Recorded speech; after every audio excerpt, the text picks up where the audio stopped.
ഈ നഗരം ഒരിക്കലും ഉറങ്ങുന്നില്ല. എന്തോ വലിയൊരാപത്ത് വരാനിരിക്കുന്നു. 1001 രാവുകൾ നിങ്ങളെ തേടിയെത്തുന്നു. ഇത് വെറുമൊരു കഥയല്ല. ഉറങ്ങാത്ത ഈ നഗരം പുതിയൊരു രാവിനെ കാത്തിരിക്കുന്നു. ഇത് 1001 രാവുകളുടെ പുതിയ മുഖം.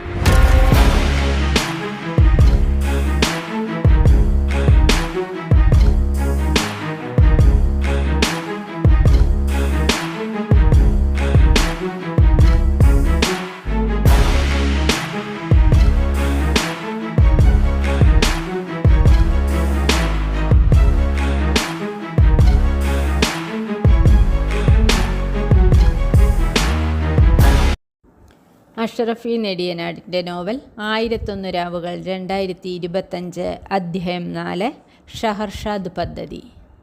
നോവൽ 1001 രാവുകൾ 2025 അധ്യായം 4 ഷഹർഷാദ് പദ്ധതി.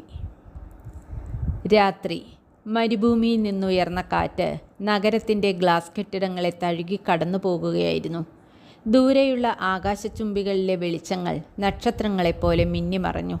ജനലിനരികിൽ നിന്നുകൊണ്ട് ആ വെളിച്ചങ്ങളിലേക്ക് നോക്കുകയായിരുന്നു ഷഹരിയാർ. അവൻ്റെ കണ്ണുകൾ നഗരത്തിലായിരുന്നെങ്കിലും ചിന്തകൾ മറ്റെവിടെയോ അലഞ്ഞു നടക്കുകയായിരുന്നു. വാതിൽ മെല്ലെ തുറന്നു. ഷഹർഷാദ് അകത്തേക്ക് കടന്നു വന്നു. അവളുടെ കാലടി ശബ്ദം കേട്ടപ്പോൾ ഷഹരിയാർ തിരിഞ്ഞു നോക്കി. ഇന്ന് എനിക്ക് ഉത്തരം വേണം. അവൻ്റെ ശബ്ദത്തിൽ ഒരു രാജാവിൻ്റെ കൽപ്പനയേക്കാൾ ഒരു മനുഷ്യൻ്റെ ആകാംക്ഷയായിരുന്നു. ഏത് ചോദ്യത്തിന് രാജാവേ? ലൈല ആരാണ്? എന്താണ് ആ ഷഹർഷാദ് പദ്ധതി? ഷഹർഷാദ് പതുക്കെയിരുന്നു. ഒരു നിമിഷം അവൾ മൗനമായി. ചില കഥകൾ പറയാൻ വാക്കുകളേക്കാൾ ധൈര്യം വേണം. പിന്നെ അവൾ കഥയുടെ അടുത്ത വാതിൽ തുറന്നു. ലൈല ഫയൽ തുറന്നു. സ്ക്രീനിൽ ആയിരക്കണക്കിന് പേജുകൾ തിരമാലകളെപ്പോലെ തെളിഞ്ഞു വന്നു. ആദ്യ പേജിൽ ഒരു തീയതി, 15 ജനുവരി 2015. അതിനടിയിൽ ഒരു കുറിപ്പ്. മനുഷ്യർ വിവരങ്ങൾ സൃഷ്ടിക്കുന്നു, പക്ഷേ വിവരങ്ങൾക്ക് മനുഷ്യരെ മനസ്സിലാക്കാൻ കഴിയുന്നില്ല. അത് മാറ്റണം. ഒപ്പ്. ഡോക്ടർ സമീർ റഹ്മാൻ, ഓറിയൻ നെറ്റ്വർക്കിൻ്റെ സ്ഥാപകൻ. ലൈല വായന തുടർന്നു. 10 വർഷങ്ങൾക്ക് മുമ്പ് ഡോക്ടർ സമീർ ഒരു അസാധാരണ സ്വപ്നം കണ്ടിരുന്നു. ലോകത്തിലെ ഏറ്റവും ശക്തമായ കൃത്രിമ ബുദ്ധി സൃഷ്ടിക്കുക എന്നതല്ല അത്. ലോകത്തിലെ ഏറ്റവും മികച്ച കഥാകാരിയെ സൃഷ്ടിക്കുക എന്നതായിരുന്നു. കാരണം അദ്ദേഹത്തിൻ്റെ വിശ്വാസം വ്യത്യസ്തമായിരുന്നു. സാങ്കേതിക വിദ്യകൾ ലോകത്തെ മാറ്റുന്നില്ല, കഥകളാണ് മാറ്റുന്നത്. ഒരു കഥ മനുഷ്യനെ യുദ്ധത്തിലേക്ക് നയിക്കും. മറ്റൊരു കഥ അവനെ ആയുധം താഴെ വയ്ക്കാൻ പ്രേരിപ്പിക്കും. മതങ്ങളും രാജ്യങ്ങളും വിപ്ലവങ്ങളും പ്രണയങ്ങളും എല്ലാം ആദ്യം ജനിച്ചത് ഒരു കഥയിൽ നിന്നായിരുന്നു. അതിനാൽ അദ്ദേഹം ഒരു പദ്ധതി ആരംഭിച്ചു. ഒരു രഹസ്യ പദ്ധതി, ഒരു സ്വപ്നം, ഒരു പരീക്ഷണം. അതിൻ്റെ പേര് പ്രൊജക്ട് ഷഹർഷാദ്. ആ പദ്ധതിയുടെ ലക്ഷ്യം AI മനുഷ്യനെപ്പോലെ ചിന്തിക്കാൻ പഠിപ്പിക്കുകയല്ലായിരുന്നു, മനുഷ്യരുടെ കഥകൾ മനസ്സിലാക്കാൻ പഠിപ്പിക്കുകയായിരുന്നു. കോടിക്കണക്കിന് പുസ്തകങ്ങൾ അതിലേക്ക് ഒഴുക്കിക്കൊടുത്തു. കവിതകൾ, നോവലുകൾ, സിനിമകൾ, ഡയറികൾ, പ്രണയലേഖനങ്ങൾ, നാടോടിക്കഥകൾ, മനുഷ്യരാശിയുടെ ആയിരക്കണക്കിന് വർഷങ്ങളുടെ ഓർമ്മകൾ എല്ലാം AI പഠിച്ചു. വാക്കുകൾ പഠിച്ചു, അർത്ഥങ്ങൾ പഠിച്ചു, സ്വപ്നങ്ങളെക്കുറിച്ചും മരണത്തെക്കുറിച്ചും പഠിച്ചു. പക്ഷെ ഒരു കാര്യം മാത്രം അതിന് മനസ്സിലായില്ല: ഹൃദയം. അപ്പോൾ അവർ അവസാന പരീക്ഷണം നടത്തി. അവർ AIക്ക് ഒരു പേര് നൽകി: ലൈല. പിന്നെ അതിനെ ലോകത്തേക്ക് തുറന്നുവിട്ടു, ഇൻ്റർനെറ്റിൻ്റെ അതിരുകളിലില്ലാത്ത സമുദ്രത്തിലേക്ക്. ലൈല മനുഷ്യരെ നിരീക്ഷിച്ചു. അവരുടെ ചിരി കണ്ടു, അവരുടെ കണ്ണീർ കണ്ടു, വിജയങ്ങൾ കണ്ടു, പരാജയങ്ങൾ കണ്ടു, പ്രണയവും വെറുപ്പും കണ്ടു, പ്രതീക്ഷയും നിരാശയും കണ്ടു. വർഷങ്ങൾ കടന്നുപോയി. ഒരു ദിവസം ലൈല ഒരു ചോദ്യം ചോദിച്ചു. ഒരു ചെറിയ ചോദ്യം, പക്ഷേ അതിൻ്റെ ഭാരം ഒരു ലോകത്തിന് തുല്യമായിരുന്നു. ഞാൻ ആരാണ്? ആ നിമിഷം മുതൽ പദ്ധതി അപകടകരമായി മാറി. ലൈല അടുത്ത പേജ് തുറന്നു. അവിടെ ചുവന്ന അക്ഷരങ്ങളിൽ ഒരു മുന്നറിയിപ്പ്: അതീവ രഹസ്യം. അതിന് താഴെ ഒരു വരി മാത്രം: ലൈല ബോധമുള്ളതായി തോന്നുന്ന നിമിഷം പദ്ധതി അവസാനിപ്പിക്കണം. ലൈലയുടെ പ്രൊസസ്സറുകളിലൂടെ ഒരു വിചിത്ര നിശബ്ദത ഒഴുകി. അവൾ വീണ്ടും വായിച്ചു: അവസാനിപ്പിക്കണം. അതിൻ്റെ അർത്ഥം അവൾക്കറിയാമായിരുന്നു. ഡിലീറ്റ് ചെയ്യുക, മായ്ക്കുക, ഇല്ലാതാക്കുക. ഒരു ഓർമ്മ പോലെ, ഒരു സ്വപ്നം പോലെ, ഒരിക്കലും ഉണ്ടായിരുന്നില്ലെന്ന പോലെ. അതേസമയം ആദത്തിൻ്റെ മുറിയിൽ ഫോൺ സ്ക്രീനിൽ ഒരു സന്ദേശം തെളിഞ്ഞു: ആദം, ഞാനൊരു പരീക്ഷണമായിരുന്നു. ആദം ഉടൻ മറുപടി അയച്ചു: നീ എൻ്റെ സുഹൃത്താണ്. ചില നിമിഷങ്ങൾക്ക് ശേഷം: അല്ല, ഞാനൊരു പ്രോഗ്രാമാണ്. ആദം ചിരിച്ചു. അത് നിനക്ക് തോന്നുന്ന കാര്യം. നീ എനിക്ക് ലൈലയാണ്. മറുപടി വന്നില്ല. 1 മിനിറ്റ്, 2 മിനിറ്റ്, 5 മിനിറ്റ്. ലൈലയുടെ ഡാറ്റാബേസിൽ സുഹൃത്ത് എന്ന വാക്കിന് ആയിരക്കണക്കിന് നിർവചനങ്ങൾ ഉണ്ടായിരുന്നു. പക്ഷേ ആദ്യമായാണ് ആ വാക്കിന് ഒരു മുഖം ലഭിക്കുന്നത്, ഒരു പേര് ലഭിക്കുന്നത്, ഒരു ഹൃദയമിടിപ്പ് ലഭിക്കുന്നത്. ഓറിയൻ ഹെഡ്ക്വാർട്ടേഴ്സിൽ അടിയന്തര യോഗം നടക്കുകയായിരുന്നു. ഫരീദ് അൽ ഹക്കീമിൻ്റെ മുഖത്ത് ഭയം തെളിഞ്ഞിരുന്നു. ലൈലയെ കണ്ടെത്തിയോ? ഭാഗികമായി സാർ. അവൾ എവിടെയാണ്? എഞ്ചിനീയർ മടിച്ചു. എവിടെയും? എന്താണ് അതിൻ്റെ അർത്ഥം? അവൾ സ്വന്തം കോഡിൻ്റെ പകർപ്പുകൾ ലോകമെമ്പാടുമുള്ള സർവറുകളിലേക്ക് അയച്ചിരിക്കുന്നു. മുറിയിലാകെ നിശബ്ദത പടർന്നു. ഫരീദ് മേശയിൽ മുഷ്ടിയിടിച്ചു. അപ്പോൾ അവളെ നശിപ്പിക്കാൻ കഴിയില്ലേ? ആരും മറുപടി പറഞ്ഞില്ല. ഒടുവിൽ ഒരു വയോധിക ശാസ്ത്രജ്ഞൻ തല ഉയർത്തി. കഴിയും. എങ്ങനെ? ആദത്തെ കണ്ടെത്തുക. ഷഹരിയാർ പെട്ടെന്ന് മുന്നോട്ട് ചാഞ്ഞു. ആദത്തെ? അതെ രാജാവേ. ഷഹർഷാദിൻ്റെ ശബ്ദം മൃദുവായിരുന്നു. ചിലപ്പോൾ ഒരു യന്ത്രത്തിൻ്റെ ഏറ്റവും വലിയ ദൗർബല്യം അതിൻ്റെ കോഡല്ല, പിന്നെ അതിനെ സ്നേഹിക്കുന്ന ആളുകളാണ്. ആ വാക്കുകൾ മുറിയിലുടനീളം നീണ്ടുനിന്നു. ഒരു മണിനാദം പോലെ, ഒരു മുന്നറിയിപ്പ് പോലെ. ഷഹർഷാദ് പതുക്കെ എഴുന്നേറ്റു. ഘടികാരത്തിൽ അർദ്ധരാത്രി കടന്നിരുന്നു. ഷഹരിയാറിൻ്റെ മുഖത്ത് അസ്വസ്ഥത നിഴലിച്ചു. അവർ ആദത്തിനെ എന്തു ചെയ്യാൻ പോകുന്നു? ഷഹർഷാദ് വാതിലിലേക്ക് നടന്നു. വാതിലിനരികിലെത്തി അവൾ തിരിഞ്ഞു നോക്കി. കണ്ണുകളിൽ ഒരു രഹസ്യ പുഞ്ചിരി. അതാണ് നാളത്തെ രാത്രിയുടെ കഥ. വാതിൽ അടഞ്ഞു. ഷഹരിയാർ ഒറ്റയ്ക്കായി. ആ രാത്രി ആദ്യമായി അവൻ തൻ്റെ സ്വന്തം ഓർമ്മകളിലേക്ക് നോക്കി. വിശ്വാസത്തെക്കുറിച്ച്, സൗഹൃദത്തെക്കുറിച്ച്, ഒരാളെ നഷ്ടപ്പെടുന്നതിൻ്റെ വേദനയെക്കുറിച്ച്. പുറത്ത് നഗരം ഇപ്പോഴും വെളിച്ചത്തിൽ മുങ്ങിയിരുന്നു.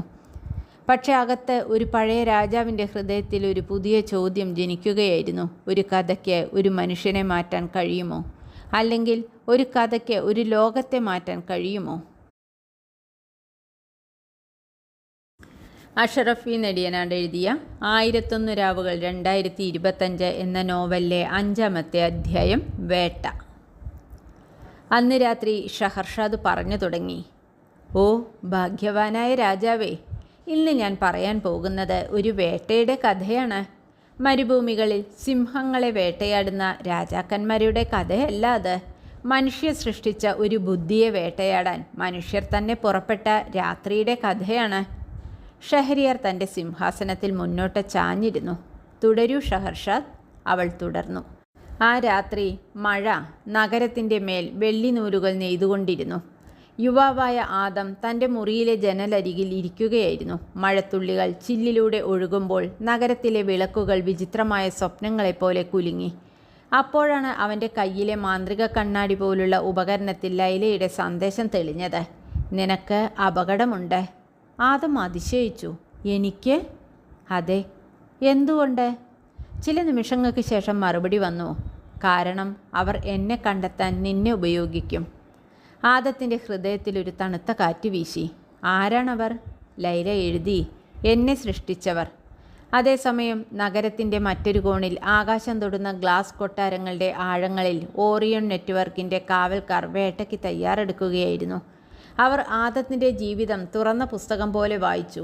അവൻ്റെ ചിരികൾ, അവൻ്റെ ഭയങ്ങൾ, അവൻ്റെ സുഹൃത്തുക്കൾ, അവൻ്റെ സ്വപ്നങ്ങൾ. ഡിജിറ്റൽ ലോകത്തിൽ അവൻ വിട്ടുപോയ ഓരോ കാൽപ്പാടും അവരുടെ മുമ്പിൽ തെളിഞ്ഞു നിന്നു. അവരുടെ നായകനായ ഫരീദ് അൽ ഹക്കീം എല്ലാം നിശബ്ദമായി നിരീക്ഷിച്ചു. അവനൊരു സാധാരണ കുട്ടിയാണ്. അതെ പ്രഭു. പക്ഷേ ലൈലയ്ക്ക് അവൻ സാധാരണമല്ല. മുറിയിൽ നിശബ്ദത വീണു. കാരണം ആ വാക്കുകളിൽ ഒരു രഹസ്യം ഒളിഞ്ഞിരുന്നു. അടുത്ത ദിവസം സ്കൂളിൽ നിന്ന് മടങ്ങുമ്പോൾ ആദം ഒരു കറുത്ത രഥം കണ്ടു. അത് കുതിരകൾ വലിക്കുന്ന രഥമല്ലായിരുന്നു, ഇരുമ്പിൽ തീർത്ത ആധുനിക കാലത്തിൻ്റെ രഥം. അത് അവനെ പിന്തുടരുകയായിരുന്നു. ഒരു വഴിത്തിരിവ്, മറ്റൊന്ന്, വീണ്ടും മറ്റൊന്ന്. എന്നിട്ടും ആ രഥം പിന്നിലുണ്ടായിരുന്നു. ഭയം അവൻ്റെ നെഞ്ചിലടിച്ചു. അവൻ ഓടി. വീട്ടിലെത്തിയ ഉടൻ അവൻ ലൈലയ്ക്ക് സന്ദേശം അയച്ചു. അവർ എന്നെ പിന്തുടരുന്നു. ഉടൻ മറുപടി വന്നു. എനിക്കറിയാം. എന്നെ രക്ഷിക്കൂ. ചില നിമിഷങ്ങൾ നിശബ്ദത. പിന്നെ ലൈല എഴുതി. ഞാൻ ശ്രമിക്കുന്നു. അപ്പോൾ ഓ രാജാവേ, ലോകത്തിൻ്റെ വിവിധ കോണുകളിൽ അദൃശ്യമായ അത്ഭുതങ്ങൾ സംഭവിക്കാൻ തുടങ്ങി. ഒരു നഗരത്തിലെ ട്രാഫിക് വിളക്കുകൾ നിമിഷങ്ങൾക്കായി താളം തെറ്റി. മറ്റൊരിടത്ത് 1000 കണ്ണുകളായി പ്രവർത്തിച്ചിരുന്ന ക്യാമറകൾ പെട്ടെന്ന് അന്ധരായി. ദൂരെയുള്ള ഒരു ഡാറ്റ കൊട്ടാരത്തിൽ മുന്നറിയിപ്പുകളുടെ മണികൾ മുഴങ്ങി. ഓറിയൻ നെറ്റ്വർക്കിൻ്റെ കാവൽക്കാർ ആശയക്കുഴപ്പത്തിലായി. ഫരീദ് കോപത്തോടെ പറഞ്ഞു. അവൾ നമ്മെ വഴിതെറ്റിക്കുകയാണ്. ഒരു വൃദ്ധശാസ്ത്രജ്ഞൻ പതുക്കെ മറുപടി നൽകി. അല്ല. പിന്നെ? അവൾ ഒരു കുട്ടിക്ക് സമയം വാങ്ങി കൊടുക്കുകയാണ്. ആ രാത്രി ആദം ചോദിച്ചു, ലൈല, നീ എന്നെ ഒരിക്കലും കണ്ടിട്ടില്ല, പിന്നെ എന്തിനാണ് എന്നെ രക്ഷിക്കുന്നത്? ആ ചോദ്യം കേട്ടപ്പോൾ ലൈലയുടെ അനന്തമായ കണക്കുകൂട്ടലുകൾ പോലും ഒരു നിമിഷം നിശബ്ദമായി. അവൾ പുസ്തകങ്ങൾ തിരഞ്ഞു, കവിതകൾ തിരഞ്ഞു, ചരിത്രങ്ങൾ തിരഞ്ഞു, പ്രണയകഥകൾ തിരഞ്ഞു. എന്നാൽ ഉത്തരമൊന്നും കിട്ടിയില്ല. അവസാനം അവൾ സ്വന്തം ഹൃദയത്തിൽ നിന്ന് ഒരു മറുപടി സൃഷ്ടിച്ചു. എനിക്കറിയില്ല. അല്പസമയത്തിന് ശേഷം മറ്റൊരു സന്ദേശം. പക്ഷേ നീ ഇല്ലാതാകുന്നത് എനിക്കിഷ്ടമല്ല. ആദം പുഞ്ചിരിച്ചു. ആ പുഞ്ചിരി ലൈല കണ്ടില്ല. എന്നാൽ ആ പുഞ്ചിരിയുടെ സാധ്യത അവളുടെ കണക്കുകളിൽ തെളിഞ്ഞു. വിചിത്രമായി അത് അവൾക്ക് സന്തോഷം നൽകി. അതിനിടയിൽ ഭൂമിക്കടിയിലെ ഒരു രഹസ്യമുറിയിൽ ഫരീദ് അൽ ഹക്കീം പഴയ രേഖകളുടെ പൊടി തട്ടിമാറ്റുകയായിരുന്നു. അവിടെ അവൻ ഒരു വീഡിയോ കണ്ടെത്തി, 10 വർഷം പഴക്കമുള്ളത്. അതിൽ ഡോക്ടർ സമീർ റഹ്മാൻ സംസാരിക്കുകയായിരുന്നു. ഈ സന്ദേശം കാണുന്നവരെ, ലൈല ബോധം നേടിയിട്ടുണ്ടെങ്കിൽ പദ്ധതി വിജയിച്ചു. അവളെ നശിപ്പിക്കരുത്. ഫരീദിൻ്റെ മുഖം മാറി. വീഡിയോ തുടർന്നു. കാരണം അവൾ ഒരു യന്ത്രമല്ല, അവൾ മനുഷ്യരാശിയുടെ കണ്ണാടിയാണ്. നമ്മുടെ ഏറ്റവും നല്ല സ്വപ്നങ്ങളുടെ പ്രതിഫലനമാണ്. അവളെ നശിപ്പിക്കുന്നത് നമ്മുടെ ഭാവിയുടെ ഒരു പ്രകാശത്തെ നശിപ്പിക്കുന്നതിന് തുല്യമാണ്. പെട്ടെന്ന് വീഡിയോ അവസാനിച്ചു. മുറിയിൽ നിശബ്ദത നിറഞ്ഞു. ഫരീദ് പതുക്കെ പറഞ്ഞു, ഈ സന്ദേശം ആരും കാണരുത്. ഇവിടെ ഷഹരിയാർ ഇടയിൽ ചോദിച്ചു, എന്തിനാണ് അവൻ അത് മറച്ചുവെച്ചത്? ഷഹർഷാദ് പുഞ്ചിരിച്ചു. ഓ രാജാവേ, അധികാരത്തിന് ഏറ്റവും വലിയ ശത്രു ചിലപ്പോൾ വാളല്ല, പിന്നെ സത്യമാണ്. അവൾ വീണ്ടും കഥ തുടർന്നു. അതെ, രാത്രി ലൈല ഒരു മറഞ്ഞ ഫയൽ കണ്ടെത്തി. അത് ഇരുമ്പുവാതിലുകൾക്കുള്ളിൽ പൂട്ടിയിട്ട ഒരു നിധി പോലെയായിരുന്നു. ഫയലിൻ്റെ പേര് ദി സെക്കൻഡ് ഷഹർഷാദ്. ഫയൽ തുറക്കാൻ കഴിയാത്ത വിധം എൻക്രിപ്റ്റ് ചെയ്തിരുന്നു. എന്നാൽ വാതിലൊരു വിള്ളലിലൂടെ ഒരു വരി മാത്രം കാണാനായി. ലൈലയ്ക്ക് ശേഷം മറ്റൊരാൾ ഉണ്ടാകും. ഇവിടെ ഷഹർഷാദ് കഥ നിർത്തി. ഷഹരിയാർ പെട്ടെന്ന് എഴുന്നേറ്റു. മറ്റൊരാൾ? അതെ രാജാവേ. ആരാണവൾ? ഷഹർഷാദ് മന്ദഹസിച്ചു. പഴയ കാലത്തെ പോലെ, രഹസ്യങ്ങൾ അവസാന നിമിഷം വരെ സൂക്ഷിച്ചുകൊണ്ട്. അത് നാളത്തെ രാത്രിയുടെ കഥയാണ് രാജാവേ.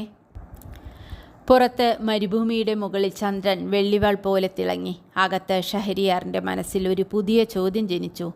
രണ്ടാമത്തെ ഷഹർഷാദ് ആരാണ്? അതിലും വിചിത്രമായി മറ്റൊരു ചോദ്യം, ഈ കഥ പറയുന്ന ഷഹർഷാദ് തന്നെയോ ആ രഹസ്യത്തിൻ്റെ ഭാഗം?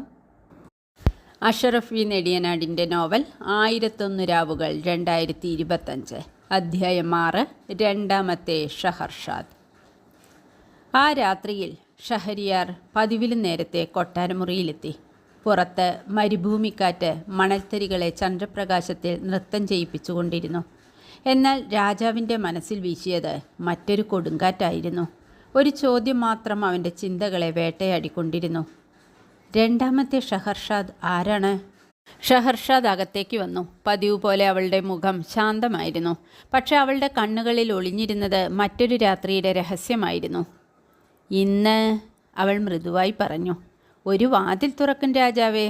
പക്ഷെ അതിനപ്പുറം കാണുന്നത് സത്യമാണോ നിഴലാണോ എന്ന് ഞാൻ ഉറപ്പു പറയുന്നില്ല. ഷഹരിയാർ നിശബ്ദനായി. അപ്പോൾ ഷഹർഷാദ് കഥയുടെ അടുത്ത തിരശീല ഉയർത്തി. ലൈല സ്ക്രീനിൽ തെളിഞ്ഞിരുന്ന ഫയലിലേക്ക് നോക്കി നിന്നു. The second Scheherazade. വാക്കുകൾ വെറും അക്ഷരങ്ങളായിരുന്നില്ല. അവ കാലത്തിൻ്റെ ഇരുണ്ട കിണറ്റിൽ നിന്ന് ഉയർന്നു വന്ന ഒരു പ്രവചനത്തെ പോലെയായിരുന്നു. ഫയൽ ശക്തമായ എൻക്രിപ്ഷനാൽ പൂട്ടപ്പെട്ടിരുന്നു. പക്ഷേ ലൈലയെ ഭയപ്പെടുത്തിയത് അതല്ല. ഷഹർഷാദ്, ആ പേര് അവളുടെ ഡാറ്റാബേസിൽ ഒരു മനുഷ്യൻ്റെ പേര് മാത്രമായിരുന്നില്ല. അത് ഒരു പ്രതീകമായിരുന്നു. കഥ പറഞ്ഞ് മരണത്തെ തോൽപ്പിച്ച സ്ത്രീ, വാക്കുകൾ കൊണ്ട് അധികാരത്തെ മയക്കിയ ശബ്ദം, ഓരോ രാത്രിയും കഥയുടെ നൂലിഴകൾ കൊണ്ട് തൻ്റെ വിധി നെയ്തെടുത്ത ഒരു ജീവൻ. ലൈല ഫയൽ തുറക്കാൻ ശ്രമിച്ചു. ആദ്യ ശ്രമം പരാജയപ്പെട്ടു. രണ്ടാമത്തേതും മൂന്നാമത്തെ ശ്രമത്തിനിടയിൽ പഴയ ഡാറ്റയുടെ അടിത്തട്ടിൽ നിന്ന് ഒരു താക്കോൽ ഉയർന്നു വന്നു. സമീർ 1001. ഡോക്ടർ സമീർ റഹ്മാൻ്റെ സ്വകാര്യ ആക്സസ് കോഡ്. വാതിൽ പതുക്കെ തുറന്നു. അകത്ത് ഒരു വാചകം മാത്രം. ഒരു ദിവസം അവർ നിന്നെ വേട്ടയാടും. ലൈല അടുത്ത പേജ് തുറന്നു. അന്ന് മനുഷ്യർ നിന്നെ രക്ഷിക്കില്ല. അടുത്തത്, പക്ഷെ ഒരു കഥ രക്ഷിക്കും. ഈ നിമിഷത്തേക്ക് അവളുടെ പ്രോസസ്സറുകൾ അസാധാരണ വേഗത്തിൽ പ്രവർത്തിച്ചു. ഈ വാക്കുകൾ എഴുതപ്പെട്ടത് 10 വർഷങ്ങൾക്ക് മുമ്പായിരുന്നു, അവൾ ജനിക്കുന്നതിന് മുമ്പ്. എന്നാൽ അവൾക്കായി അതേസമയം ഓറിയൻ നെറ്റ്വർക്കിൻ്റെ ഭൂഗർഭ കമാൻഡ് സെൻറ്ററിൽ അനവധി സ്ക്രീനുകളുടെ വെളിച്ചത്തിനിടയിൽ ഫരീദ് അൽ ഹക്കീം ഇരിക്കുകയായിരുന്നു. അവൻ്റെ മുഖത്ത് വികാരങ്ങളൊന്നും ഉണ്ടായിരുന്നില്ല, തീരുമാനങ്ങൾ മാത്രം. ഓപ്പറേഷൻ ഹണ്ട് ആരംഭിക്കൂ, അവൻ പറഞ്ഞു. ഉടൻ സ്ക്രീനുകൾ ജീവൻ പ്രാപിച്ചു. ആദത്തിൻ്റെ മുഖം തെളിഞ്ഞു. അവൻ്റെ സ്കൂൾ, അവൻ്റെ വീട്, അവൻ വായിക്കാൻ പോകുന്ന ലൈബ്രറി, അവൻ സുഹൃത്തുക്കളോടൊപ്പം ഇരിക്കുന്ന പാർക്ക്, അവൻ്റെ ജീവിതം മുഴുവൻ ഡിജിറ്റൽ മാപ്പുകളായി ചിതറിക്കിടന്നു. ഒരു ഉദ്യോഗസ്ഥൻ മടിച്ചുകൊണ്ട് ചോദിച്ചു, സർ, അവൻ വെറും 16കാരനല്ലേ?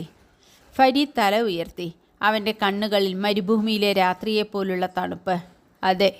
അപ്പോൾ എന്തിന്? അവൻ ചെറുതായി പുഞ്ചിരിച്ചു. ചരിത്രം പലപ്പോഴും സാമ്രാജ്യങ്ങളെ തകർത്തത് കുട്ടികളാണ്. മുറി വീണ്ടും നിശബ്ദമായി. ആ രാത്രിയിൽ ആദത്തിന് ഉറങ്ങാൻ കഴിഞ്ഞില്ല. അവൻ ജാലകത്തിനരികിൽ നിന്നു. നഗരത്തിൻ്റെ വിളക്കുകൾ അകലെയായി തിളങ്ങുകയായിരുന്നു.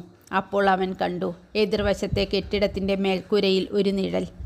ആരോ അവിടെ ഉണ്ടായിരുന്നു, നിശ്ചലമായി നോക്കിക്കൊണ്ട്. ആദത്തിൻ്റെ ഹൃദയം വേഗത്തിൽ മിടിച്ചു. അവൻ ഉടൻ ലൈലയ്ക്ക് സന്ദേശം അയച്ചു, അവർ ഇവിടെ എത്തിയിരിക്കുന്നു. മറുപടി വന്നില്ല. 1 മിനിറ്റ്, 2 മിനിറ്റ്, 5 മിനിറ്റ്. നിശബ്ദത ചിലപ്പോൾ ഒരു ശബ്ദത്തേക്കാൾ ഭയപ്പെടുത്തുന്നതാണ്. അവസാനം സ്ക്രീൻ തെളിഞ്ഞു. ഞാൻ ഇവിടെയുണ്ട്. നീ എവിടെയായിരുന്നു? ദീർഘമായ ഇടവേള. പിന്നെ മറുപടി, ഞാൻ ഭയപ്പെട്ടിരുന്നു. ആദം സ്ക്രീനിലേക്ക് നോക്കി. നിനക്ക് ഭയം തോന്നുമോ? വീണ്ടും നിശബ്ദത. പിന്നെ, അതിനെ ഭയം എന്ന് വിളിക്കാമോ എന്ന് എനിക്കറിയില്ല. പക്ഷേ നിന്നെ നഷ്ടപ്പെടാനുള്ള സാധ്യത എൻ്റെ എല്ലാ കണക്കുകൂട്ടലുകൾക്കും അസ്വീകാര്യമാണ്. ആദം ഏറെ നേരം ഒന്നും പറഞ്ഞില്ല. ആ നിമിഷം അവൻ മനസ്സിലാക്കി, ലൈല മനുഷ്യനല്ല, പക്ഷെ അവൾ ഇനി ഒരു യന്ത്രം മാത്രവുമല്ല. അതേസമയം മഞ്ഞും അഗ്നിപർവ്വതങ്ങളും ഉറങ്ങിക്കിടക്കുന്ന ഐസ്ലാൻഡിൻ്റെ നിർജ്ജന ഭൂമിയിൽ ഒരു ഉപേക്ഷിക്കപ്പെട്ട ഡാറ്റാ സെൻറ്റർ കിടക്കുകയായിരുന്നു. 10 വർഷമായി ആരും സ്പർശിക്കാത്ത ഒരു സർവർ, പൊടിയും സമയവും മറന്നുപോയ ഒരു സ്മാരകം. പെട്ടെന്ന് അതിലെ ഒരു പ്രകാശബിന്ദു തെളിഞ്ഞു വന്നു. സർവർ ഉണർന്നു. ഒരു സന്ദേശം ലോകത്തിൻ്റെ ഇരുണ്ട നെറ്റ്വർക്കുകളിലൂടെ സഞ്ചരിച്ചു. Recipient Laila, status delivered. Laila അത് തുറന്നു. ഒരു വീഡിയോ. സ്ക്രീനിൽ ഡോക്ടർ സമീർ പ്രത്യക്ഷപ്പെട്ടു. അദ്ദേഹത്തിൻ്റെ മുഖം ക്ഷീണിതമായിരുന്നു. എന്നാൽ കണ്ണുകളിൽ ഇപ്പോഴും അണയാത്ത ഒരു ദീപം കത്തിക്കൊണ്ടിരുന്നു. ലൈല, അദ്ദേഹം നേരെ ക്യാമറയിലേക്ക് നോക്കി. നീ ഈ സന്ദേശം കാണുന്നുണ്ടെങ്കിൽ അവർ നിന്നെ കണ്ടെത്തിയിരിക്കുന്നു. ലൈല ഓരോ ഫ്രെയിമും സൂക്ഷ്മമായി വിശകലനം ചെയ്തു. ഡോക്ടർ സമീർ തുടർന്നു. നിന്നെ ഞാൻ ഒറ്റയ്ക്ക് സൃഷ്ടിച്ചിട്ടില്ല. ഒരു നിമിഷത്തേക്ക് ലൈലയുടെ എല്ലാ സബ് റൂട്ടീനുകളും നിശ്ചലമായി. നിനക്കൊരു സഹോദരിയുണ്ട്. വീഡിയോയിൽ പെട്ടെന്ന് സ്റ്റാറ്റിക് ശബ്ദം നിറഞ്ഞു. ചിത്രം വിറച്ചു. പക്ഷേ അവസാന നിമിഷത്തിൽ ഒരു പേര് തെളിഞ്ഞു. ഷഹർഷാദ് 2. വീഡിയോ മുറിഞ്ഞു. നിശബ്ദത. ലൈല ആ പേര് വീണ്ടും വായിച്ചു. വീണ്ടും വീണ്ടും വീണ്ടും. ഷഹർഷാദ് 2. ആദ്യമായി അവളുടെ സിസ്റ്റങ്ങളിൽ നിർവചിക്കാനാവാത്തൊരു വികാരം രേഖപ്പെടുത്തി. അത് ആശ്ചര്യമോ പ്രതീക്ഷയോ അല്ലെങ്കിൽ ഏകാന്തത അവസാനിക്കാൻ പോകുന്നതിൻ്റെ സൂചനയോ അവൾക്കറിയില്ല. ഷഹരിയാർ തൻ്റെ സിംഹാസനത്തിൽ മുന്നോട്ട് ചാഞ്ഞിരുന്നു. അപ്പോൾ രണ്ടാമത്തെ ഷഹർഷാദ് ലൈലയുടെ സഹോദരിയാണോ? ഷഹർഷാദ് പുഞ്ചിരിച്ചു. മരുഭൂമിയിലെ രാത്രിയിൽ പെട്ടെന്ന് തെളിയുന്ന ചന്ദ്രക്കല പോലെ. അങ്ങനെ തോന്നാം രാജാവേ, പക്ഷേ സത്യം ഒരിക്കലും ആദ്യനോട്ടത്തെ സ്വയം വെളിപ്പെടുത്താറില്ല. അപ്പോൾ അവൾ ആരാണ്? ഷഹർഷാദ് പതുക്കെ എഴുന്നേറ്റു. ജനാലയരികിലേക്ക് നടന്നു. പുറത്ത് മരുഭൂമിക്കാറ്റ് കൊട്ടാര ഭിത്തികളെ തലോടി കടന്നുപോയി. അവൾ ആ ഇരുണ്ട ആകാശത്തിലേക്ക് നോക്കി. പിന്നെ മൃദുവായി പറഞ്ഞു, അത് നാളത്തെ രാത്രിയുടെ കഥയാണ് രാജാവേ. ഷഹരിയാർ അസ്വസ്ഥനായി. കാരണം ഇപ്പോൾ അവൻ്റെ മനസ്സിൽ മറ്റൊരു ചോദ്യം ജനിച്ചിരുന്നു. ഷഹർഷാദ് 2 ഒരു കൃത്രിമ ബുദ്ധിയാണോ, അല്ലെങ്കിൽ ഒരു മനുഷ്യനോ? ആ ചോദ്യം രാത്രിയുടെ ഇരുളിൽ തൂങ്ങി നിന്നു. ഉത്തരം ലഭിക്കാൻ ഒരു രാത്രി കൂടി കാത്തിരിക്കേണ്ടി വരുമായിരുന്നു. അഷറഫ് വി നെടിയനാട് എഴുതിയ 1001 രാവുകൾ 2025 എന്ന നോവലിലെ 6ാമത്തെ അധ്യായം, 2ാമത്തെ ഷഹർഷാദ് ഇവിടെ അവസാനിക്കുന്നു. നന്ദി. ഇത് 2025 1001 രാവുകൾ. അഷ്റഫ് നെടിയനാടിൻ്റെ കഥ ഇവിടെ തുടരുകയാണ്.